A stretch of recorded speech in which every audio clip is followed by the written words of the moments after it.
ഈ നാളുകളിൽ അത്ഭുതങ്ങളെ അടയാളങ്ങളെയൊക്കെ കളിയാക്കുന്ന ഒത്തിരി വിമർശന വീഡിയോകൾ കണ്ടപ്പോൾ അതിനകത്തൊക്കെ പറയുന്ന ഒരു സ്റ്റേറ്റ്മെന്റ് ഉണ്ട്, അത്ഭുതം ഉണ്ടായതുകൊണ്ട് മാനസാന്തരം ഉണ്ടാകത്തില്ലെന്ന്. ഞാൻ നിങ്ങളോട് പറയാം, അത്ഭുതം ഉണ്ടായതുകൊണ്ട് മാനസാന്തരം ഉണ്ടാകത്തില്ല. പക്ഷെ യേശുവിനെ അറിയുമവർ യേശുവിനെ അറിയുകയും അനുഭവിക്കുകയും ചെയ്താൽ രക്ഷിക്കപ്പെടും.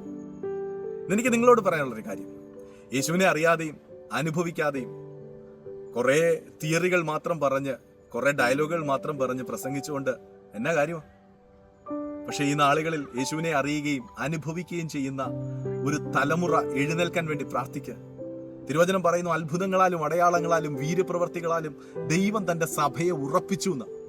സഭയെ ഉറപ്പിക്കാൻ ദൈവം വെച്ച ടൂള് നമ്മൾ പറയും അത്ഭുതം നടന്നെന്ന് പറഞ്ഞിട്ട് കാര്യമൊന്നുമില്ല.